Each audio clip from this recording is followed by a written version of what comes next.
C'est l'un des plus grands projets métropolitains à Pont-de-Claix. Les travaux du futur centre de sciences sont lancés. Fin 2022, ce sont plus de 2000 mètres carrés qui seront consacrés aux sciences de la Terre, de l'univers et de l'environnement. Après la tête dans les étoiles, la tête dans le guidon, l'Isère et le vélo, une grande histoire d'amour que retrace en ce moment et jusqu'en 2022 le musée dauphinois au travers d'un parcours ludique et pédagogique. Et puis acheter un forfait, prendre place dans une remontée mécanique et chausser les skis, c'est de nouveau possible. Depuis le week-end dernier aux Deux Alpes, avec quand même quelques règles. Bonsoir à tous, ravi de vous retrouver dans ce JT du mercredi 2 juin 2021, toutes les heures à partir de 18h, l'essentiel de l'actualité du Grand Grenoble. Objectif terre pour le centre de sciences métropolitain. La première pierre vient d'être posée en lieu et place des anciens moulins de Villancourt à Pont-de-Claix. C'est l'un des plus grands projets métropolitains actuels. Après une ouverture prévue dans 18 mois, l'établissement consacré aux sciences de la terre, de l'univers et de l'environnement espère pouvoir accueillir 60 000 visiteurs par an et surtout faire partager les savoirs, susciter l'envie et cultiver l'esprit critique. Lilian Veillé. La première pierre est posée, les travaux peuvent démarrer. Sur le site des Grands Moulins de Villancourt à Pont-de-Claix, le futur centre de sciences métropolitain est en cours de construction et il est très attendu. C'est un lieu dédié aux sciences de la Terre et de l'univers, un lieu de médiation scientifique pour finalement comprendre, je dirais, les grands sujets environnementaux liés à l'espace que nous connaissons, les grands sujets de changement climatique.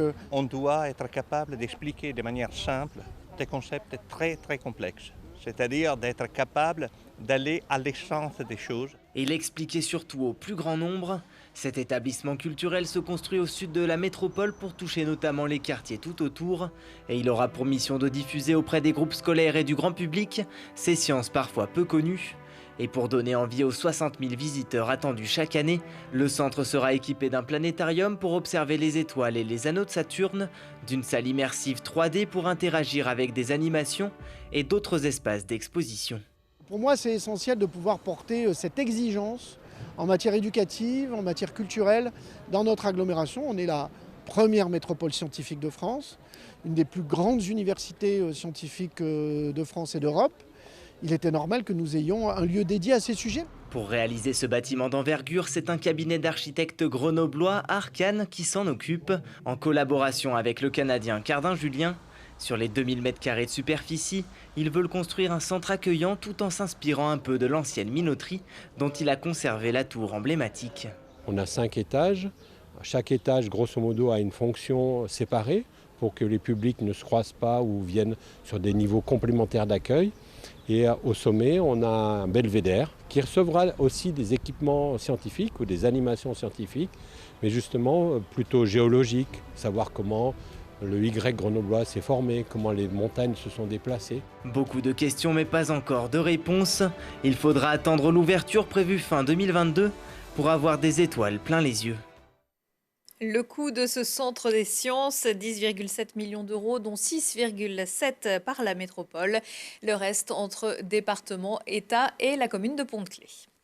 Près d'un Isérois sur deux a déjà reçu au moins la première dose de vaccin contre le Covid-19. Parmi ces 682 000 primo-vaccinés, un tiers environ a eu les 2 doses. Notre département se classe également plutôt bien du côté des indicateurs du virus. Le taux d'incidence est de 78,7 pour 100 000 habitants et le taux de positivité de 3,6 %. Ce jour, 302 patients sont encore hospitalisés des suites du Covid, dont 34 en réanimation ou en soins critiques. Moins critique est la situation d'Éric Piolle. Le maire de Grenoble est finalement sorti des locaux de la police judiciaire de Valence peu avant 18h mardi. Aucune mesure coercitive n'a été prise à son encontre. Il avait été placé en garde à vue le matin même, interrogé dans le cadre d'une enquête préliminaire sur des soupçons de favoritisme à l'association Fusée pour l'organisation des Fêtes des Tuiles 2016 et 2017. Pour le maire de Grenoble, ces attributions n'entrent pas dans le champ des marchés publics, raison pour laquelle il n'y avait eu ni publicité ni concurrence. Ça bouchonne depuis mardi du côté du pont de Catane à Grenoble en raison de travaux de reprise d'enrobés, de remise à neuf des chaussées et surtout de réaménagement des réseaux d'assainissement. Les bretelles d'accès à l'A480 depuis Cessiné et Grenoble sont fermées et le resteront jusqu'à la mi-juillet. Il faut donc emprunter les bretelles du Rondeau ou Louise-Michel Bachelard. La bonne nouvelle, c'est la réouverture de la sortie pour Cessin quand on arrive de Lyon. La piste cyclable du pont de Catane est également temporairement fermée, la circulation se faisant jusqu'au 12 juillet sur la chaussée. Les Isérois et le vélo, ça ne date pas d'hier. Du BMX au VAE en passant par le VTT ou la Draisienne, tous les deux roues qui ont jalonné nos vies sont représentés au musée dauphinois qui présente en ce moment l'exposition Un amour de vélo. Un reportage de la grande amoureuse des vélos, Charlotte Faulkner. En plus de 150 ans d'existence, les pratiques et les usages de la bicyclette n'ont cessé de participer à l'évolution de notre société. Sur 700 mètres carrés d'exposition, Un amour de vélo ne s'intéresse pas à l'histoire du vélocipède, mais plutôt à sa place dans notre histoire. C'est une histoire qui est partagée de façon universelle, à la fois sur le territoire national et de façon bien plus large. Mais l'Isère a aussi participé de façon très active et de façon très tôt à l'aventure vélocipédique. Donc par petites touches, on voit que le vélo, eh bien, c'est une histoire de fabrique, c'est une histoire du sport. Donc il y a énormément d'approches permises par cette machine, énormément d'usages différents. Au sein de l'exposition, des pièces remarquables comme le tout premier maillot jaune remis à Grenoble il y a 102 ans ou encore des vélos d'exception créés il y a plusieurs dizaines d'années par des couturiers, comme on disait à l'époque, qui confectionnent des vélos sur mesure. Et à Grenoble, difficile de parler de la bicyclette sans mentionner les vélos Liberia. Ici, on présente un Liberia un petit peu particulier des années 70 qui appartient aux collections du musée dauphinois. C'est un VAE, comme on dit, un vélo à assistance électrique, un des premiers parce que cette marque était férue d'innovation et a fait ses tests déjà d'électrification, d'assistance électrique pour le pédalage avec un système un peu particulier, encore un peu mystérieux, mais on sait qu'il y a des batteries dans le cadre et montre bien cette dimension industrielle de la fabrication du cycle en Isère. Cette exposition est le fruit de 2 ans de travail, un travail réalisé en collaboration avec des clubs sportifs, des constructeurs de vélos, des associations iséroises ou encore en partenariat avec le Musée national du sport de Nice et le Musée d'art et d'industrie de Saint-Étienne. Beaucoup d'acteurs du territoire isérois ont été mobilisés pour ce projet. C'est une façon de travailler du musée qui est récurrente. Le fait d'associer la population de l'Isère à nos projets, population des Alpes, de façon à l'impliquer, à les intéresser, à faire en sorte aussi que ces expositions soient véritablement appropriées sur un thème on ne peut plus fédérateur, qui est celui du vélo, avec une approche qui est très universelle autour de cet objet. Comme pour tous les musées départementaux, l'exposition est gratuite et que vous soyez un cycliste dominical, un pratiquant quotidien ou encore un féru de bicyclette, Un amour de vélo est à voir au musée dauphinois jusqu'au 4 juillet 2022. Et si vous êtes pratiquant de vélo, 9 chercheurs de la région, notamment de l'Université Grenoble-Alpes, ont lancé une vaste enquête pour savoir en quoi la crise sanitaire a influencé le développement du vélo. Leur questionnaire est accessible sur vélo-tactique.org.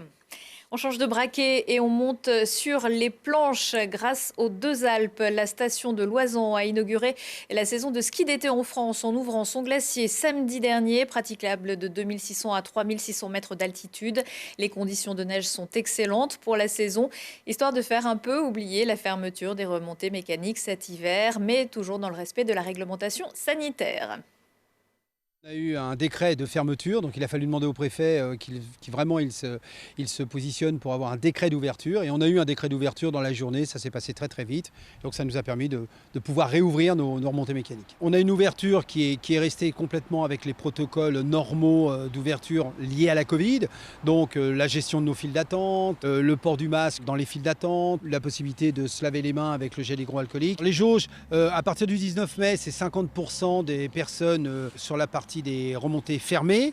Après, ça passe à 65% mi-juin et 100% 30 juin. Déjà, on a ouvert pour trois types de populations. La première, ce sont les professionnels. Donc, ça a été véritablement la Fédération française de ski avec les équipes de France de ski et de snowboard et de border cross. C'est aussi les 30 meilleurs athlètes mondiaux FIS. Et puis ensuite, il y a les ski clubs, les professionnels avec l'ENSA. Et après, l'ouverture aux loisirs à partir de 8h du matin. L'ouverture loisirs, c'est-à-dire que n'importe qui peut y aller, vous, moi, tout le monde peut aller skier. On fait monter les équipes de France de ski à partir de 6h30 le matin. Et après, tous les quarts d'heure, on étale pour à 8h ouvrir pour le grand public. La fermeture pour tout le monde, c'est 13h30. Mais après, ça s'étale naturellement. Les gens qui veulent arrêter de skier ou les ski clubs confiner les entraînements redescendent naturellement. Et jusqu'au 18 juin, le forfait est à 36,50 €. Il grimpera ensuite à 43,50 €. Des innovations pour le ski, le vélo et bien d'autres pratiques sport, loisirs, bien-être à découvrir grâce à la 12e édition d'Innosport qui cette année se délocalise du site de la Brunnerie à Voiron au studio de Télé Grenoble. Tous les lauréats vous seront dévoilés jeudi à 20h30. J'ai à mes côtés Dominique Ril, bonsoir. Bonsoir Marie-Caroline. Vous êtes le directeur d'Innosport, un événement organisé par le Pays Voironnais. Est-ce que vous pouvez nous rappeler ce que c'est Innosport, même si ça existe depuis 12 ans, et puis à quoi ça sert? Alors, Innosport est un événement qui vise à favoriser l'émergence de nouveaux produits ou services dans l'univers du sport. À quoi ça sert? Ça sert à faire connaître effectivement la dynamique qui s'est créée autour du campus de la Brunnerie sur le site de Voiron à l'ensemble des pratiquants, des clubs, des marques et de tout le monde. Voilà, donc c'est ça l'objectif d'Innosport. Dans cet Innosport, il y a beaucoup de choses. Il y a des conférences, il y a des rendez-vous d'affaires, il y a des ateliers. Alors évidemment, tout cela auront lieu en distanciel demain tout au long de la journée. Mais le concours, effectivement, que nous travaillons en collaboration avec la métro et avec le cluster de la région Rhône-Alpes, OSV, Outdoor Sports Valley, a eu lieu, le jury s'est réuni le 15 avril, et effectivement, la remise des prix aura lieu ici, demain, et elle sera retransmise, je crois, à 20h30. C'est exact, Dominique. L'édition 2020 qui a été un petit peu perturbée par les contraintes sanitaires dans sa globalité ou finalement, est-ce que... Parce qu'en fait, Innosport, c'est d'abord un événement convivial qui se passe sur le campus de la Brunnerie.